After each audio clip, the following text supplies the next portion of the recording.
मित्रों, आप सभी का आरसी टेक्निकल चैनल में स्वागत है। आज मैं अटलांटिस एक्सचेंज पर चर्चा करूंगा। अटलांटिस एक्सचेंज ने बहुत सारे प्लेटफॉर्म लाए। अटलांटिस ग्लोबल लाया, अटलांटिस ग्लोबल के बाद अटलांटिस वॉलेट लाया, फिर अटलांटिस प्रो एक्सचेंज लाया, फिर अटलांटिस यूएस लाया, अटलांटिस पे लाया।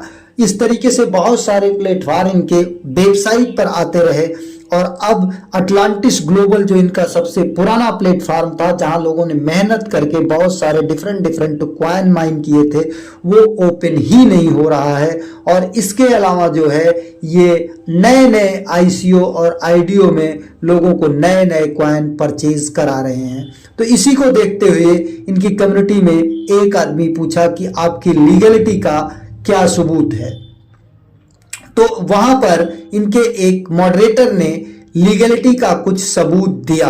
तो उस सबूत को हम ऐसे ही कैसे मान लें, उसका हम क्रॉस चेकिंग करते हैं और क्रॉस चेकिंग करके समझते हैं कि क्या वास्तव में अटलांटिस एक्सचेंज या अमेरिकन कॉइन या अटलांटिस कॉइन कहां तक लीगल है, कहां तक जो है ये सही है, और विड्रॉल हमें मिलेगा कि नहीं मिलेगा। विड्रॉल मिलेगा तो कब मिलेगा, ये भी, इस पर भी चर्चा करेंगे। तो चलिए वीडियो शुरू करते हैं। तो वो कौन से डॉक्यूमेंट प्रोवाइड कराए गए, यहाँ पर देखिए अशोक शाह एक इनके मॉडरेटर हैं, जिन्होंने यहाँ पर अटलांटिस कॉइन सर्टिफिकेट का एक पीडीएफ दिया।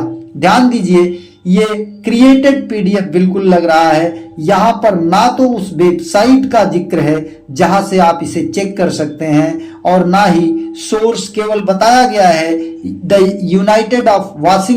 State of Washington secretary of state. और यहां पर देखिए आर्टिकल ऑफ इनकॉर्पोरेशन और इफेक्टिव डेट जो है 5/11/2021, और यूबीआई नंबर है 604-754-235। नीचे इन्हें वो वेबसाइट भी देना चाहिए था जहां से कि हर आदमी चेक कर सके, लेकिन हमने काफी तलाश करने के बाद यहां पर इनकी वेबसाइट को ले जाकर के वाशिंगटन, स्टेट ऑफ वाशिंगटन के corporation and charity filing system में जाकर के हमने यहाँ पर अटलांटिस कॉइन आईएनसी जब सर्च किया, इसका लिंक भी हम आपको दे देंगे, आप भी जाकर के सर्च करिएगा। और इस अटलांटिस कॉइन आईएनसी को जब हम खोलते हैं तो यूबीआई नंबर इनका मैच कर लेते हैं। क्या वही यूबीआई नंबर है जो यूबीआई नंबर इन्होंने अपने पीडीएफ में दिया है, 604-754-235, 604-754-235? हाँ, यही है। अब इसका स्टेटस चेक कर लेते हैं। स्टेटस चेक करने के बाद यहाँ पर देखिए, ये जब कंपनी रजिस्टर्ड हुई, एक्सपायरेशन डेट 5/31/2024।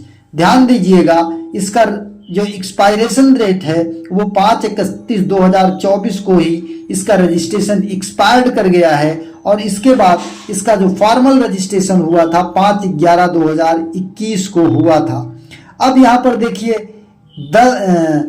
इसका एक्सपायरी डेट आपको मैंने बता दिया कि 31/5/2024, और यहाँ पर आप देखेंगे एडमिनिस्ट्रेटिवली डिसॉल्व्ड, ये आपको साफ साफ दिखाई दे रहा है, एडमिनिस्ट्रेटिवली डिसॉल्व।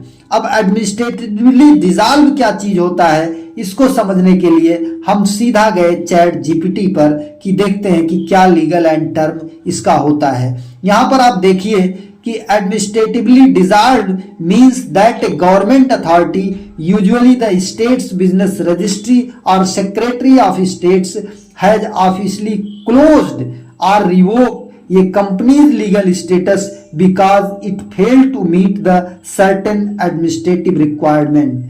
मतलब जो कुछ सर्टेन निश्चित एडमिनिस्ट्रेटिव रिक्वायरमेंट है, गवर्नमेंट के टर्म एंड कंडीशन है, उसको ये कंपनी फॉलो नहीं करती है, इसलिए गवर्नमेंट ने इस कंपनी के रजिस्ट्रेशन को जो है रिवोक कर दिया, क्लोज्ड कर दिया। इन सिंपल टर्म आगे समझिए कि not filing annual report, not paying required fees or taxes, failing to maintain a registered agent, in ignoring official notices, ये रीजन होते हैं जिसके कारण ये जो है एडमिनिस्ट्रेटिवली डिसॉल्व किया जाता है। The company loses its legal right to operate और do business in that state. मतलब कंपनी जो है वो बिजनेस करने के लिए लीगल तरीके से अथराइज नहीं रह गई है। तो अब आप समझ सकते हैं कि इन्होंने चाहे एनुअल रिपोर्ट नहीं दिया, चाहे रिक्वायर्ड फीस नहीं दिया और टैक्स नहीं दिया, या रजिस्टर्ड एजेंट का नाम नहीं बताया, तो या कंपनी को जो है वो वॉशिंगटन, स्टेट ऑफ वॉशिंगटन के सेक्रेटरी जो है उनके द्वारा दिए गए नोटिस को इग्नोर किया। मतलब कुल मिलाकर के इन कंडीशंस को इन्होंने फॉलो नहीं किया, और ये सभी कंडीशंस एक कंपनी के लिए बेहद जरूरी कंडीशन है जिसको फॉलो करना चाहिए। अब बात कर लेते हैं इनका ये कब एडमिनिस्ट्रेटिवली डिसॉल्व हुआ, कब एक्सपायर हुआ, 31/5/2024 को। और तभी से इनका आप देखेंगे अटलांटिस ग्लोबल, जहां तक हमें बहुत क्लियर कट डेट नहीं याद है, लेकिन उसी के आसपास इनका अटलांटिस ग्लोबल एक्सचेंज जो था जहां पर हम माइन किए थे वो क्लोज चल रहा है और आज तक उसको इन्होंने ओपन नहीं किया। तो अब आप खुद समझ सकते हैं कि ये कितने लीगल टर्म एंड कंडीशन के साथ या कितनी संजीदगी के साथ, कितना ध्यान के साथ, कितना लीगल तरीके से ये काम कर रहे हैं। आप इसका मूल्यांकन खुद कीजिएगा। अब दूसरी बात कर लेते हैं इनके और दूसरे रजिस्ट्रेशन का, जो कि एक पीडीएफ इन्होंने और शेयर किया है, अटलांटिस क्वाइन आईएनसी। ये financial crime enforcement network, department of treasury, और यहां पर देखेंगे साफ साफ लिखा है the inclusion of A business on the MSB registrant search web page is not a recommendation certification of legitimacy of the endorsement of business by any government agency। मतलब MSB registration जो है ये कंफर्मेशन नहीं करता, ये recommendation नहीं करता है कि, और ना ये लिजिटमेसी लीगल सर्टिफिकेट है कि कोई भी बिजनेस किसी गवर्नमेंट एजेंसी के द्वारा अथराइज व्यक्ति करे, ये ऐसा नहीं है। अब इसके बाद इनका एमएसबी रजिस्ट्रेशन भी हम जा करके यहाँ पर काफी सर्च किए, इसकी वेबसाइट पर आप देखेंगे, इसकी भी वेबसाइट का लिंक हम आपको दे देंगे। यहाँ पर एमएसबी रजिस्ट्रेशन, ये देखिए हमने इनका एमएसबी रजिस्ट्रेशन डाल रखा है और Atlantis coin INC legal name डाल रखा है और अटलांटिस एक्सचेंज इनका डीबी नंबर डाल रखा है, और नीचे अगर सर्च करते हैं तो साफ साफ लिख कर आता है system could not find matching data. यहाँ पर मैचिंग डेटा भी नहीं फाइंड होता, और ये साफ साफ देखिए नीचे लिखा भी है ब्लैक बोल्ड लेटर में कि the inclusion of the business of the MSB registrant search web page is not a recommendation certification of legitimacy. मतलब एमएसबी रजिस्ट्रेंट होने का मतलब ये नहीं है, ये रिकमेंडेशन नहीं है, ना ये सर्टिफिकेशन है कि ये लिजिटमेसी है, ये लीगल है। Endorsement of the business by any government agency, और किसी भी गवर्नमेंट एजेंसी के द्वारा भी ये बिजनेस का इंडोर्समेंट नहीं करता कि आप बिजनेस कर सकते हैं। ये केवल एक रिकॉर्ड है कि जहां पर रिकॉर्ड रहता है कि आपने एमएसबी में रजिस्ट्रेशन कराया और आपके पास इतने इतने डॉक्यूमेंट हैं। ये मैं नहीं कहता हूं, ये इनकी वेबसाइट का ये खुद पेज बता रहा है। बाकी क्या सच्चाई है क्या नहीं, आप खुद भी अध्ययन करिएगा और कमेंट सेक्शन में जरूर लिखिएगा। एक चीज ये हो गई। दूसरा बात कर लेते हैं हम इनके ट्रेड मार्क की। इन्होंने कुछ ट्रेडमार्क के भी यहां पर दिए हुए हैं, ट्रेडमार्क रजिस्ट्रेशन। जैसे इन्होंने अटलांटिस क्वांटियम ट्रेडमार्क रजिस्ट्रेशन का इन्होंने दिया है पेज। तो ट्रेडमार्क रजिस्ट्रेशन कोई भी कंपनी यूएसपीटीओ से जाकर के रजिस्ट्रेशन कर सकती है। वहां पर कुछ नॉर्मल से टर्म एंड कंडीशंस होती हैं, ट्रेडमार्क जो है वो बाई कर सकती है। एक किस्म से जहां तक हमें पता है, जहां तक मैं जानता हूं कि ये ट्रेडमार्क जो है बाई किया जाता है, जिसके लिए कुछ टर्म एंड कंडीशंस होती हैं जिसको कि आप फॉलो करते हैं, और फॉलो करने के बाद ट्रेडमार्क को परचेज करते हैं यूएसपीटीओ के थ्रू। तो इन्होंने यहां पर अगर ट्रेडमार्क की हम बात करें, ट्रेडमार्क पे जाकर के सर्च करें तो ट्रेडमार्क पर इन्होंने अटलांटिस क्वाइन, यहां पर हम डाल लेते हैं अमेरिकन क्वाइन, अमेरिकन क्वाइन डाल करके अगर हम सर्च पेज पर जाते हैं तो यहां पर हमें अमेरिकन क्वाइन देखने को मिलता है लाइव रजिस्टर्ड। बाकी यहां पर देखिए अमेरिकन क्वाइन एक्सचेंज का ट्रेडमार्क डेड हो चुका है या कैंसिल्ड हो चुका है। बाकी यहाँ पर देखिए अमेरिकन कॉइन नेटवर्क ये डेड हो चुका है, अमेंडेड हो चुका है। और यहाँ पर देखिए ग्रेटफुल, बहुत सारे यहाँ पर देखिए ट्रेडमार्क जो है वो लाइव हैं और बहुत सारे डेड हो चुके हैं। तो एक निश्चित टाइम के लिए इसे होल्ड किया जाता है और इसके बाद जो इनकी टर्म एंड कंडीशन होती है, फीस वगैरह या अपडेट वगैरह देना पड़ता है। अदरवाइज ये ट्रेडमार्क भी कुछ समय के बाद जो है वो डेड हो जाता है और डेड होने के बाद फिर वो ट्रेडमार्क किसी को भी, दूसरे व्यक्ति को, दूसरी कंपनी को, दूसरे ऑर्गेनाइजेशन को अलॉट हो सकता है। तो अगर अमेरिकन कॉइन की बात करें तो यहाँ पर इनका ये रिकॉर्ड बताता है कि हाँ इन्होंने ट्रेडमार्क जो है लिया हुआ है। अब रजिस्ट्रेशन डेट इनका देखें, 2 सितंबर 2025 को ये ट्रेडमार्क रजिस्टर्ड हुआ और एप्लीकेशन फाइलिंग डेट इनका 5 जुलाई 2021 है। सोचिए 5 जुलाई 2021 को इन्होंने अप्लाई किया था और इतने टाइम बाद ये क्यों इसको लिए। और date of amended to current register, और इन्होंने जो उसको अमेंड किया 3 मई 2024 को अमेंड किया।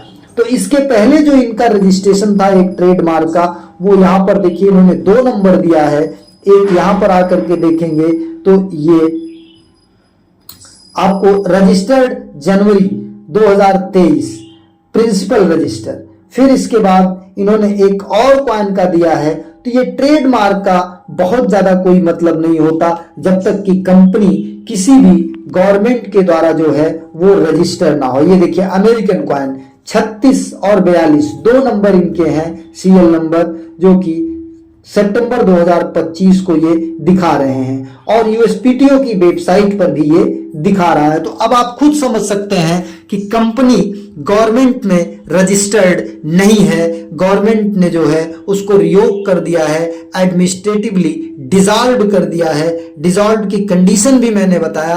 और जो इनका एमएसबी रजिस्ट्रेशन है वो रिकॉर्ड के लिए रजिस्ट्रेशन है, वो कोई उसकी वेबसाइट खुद बता रही है यहाँ पर कि हम किसी भी तरीके से जो है कोई गवर्नमेंट के बिजनेस के लिए जो है अथराइजेशन, या यहाँ पर देखेंगे आप साफ साफ लिखा है कि लिजिटमेसी नहीं है, ये सर्टिफिकेशन ऑफ लिजिटमेसी नहीं है और endorsement of the business by any government agency नहीं है एमएसबी रजिस्ट्रेशन। एमएसबी रजिस्ट्रेशन एक किस्म से समझ सकते हैं कि फिनकॉर्प पर आप अपना डेटा जो है वो रजिस्टर्ड करते हैं कि हम यहाँ पर रजिस्टर्ड हैं और हमारी ये कंपनी है।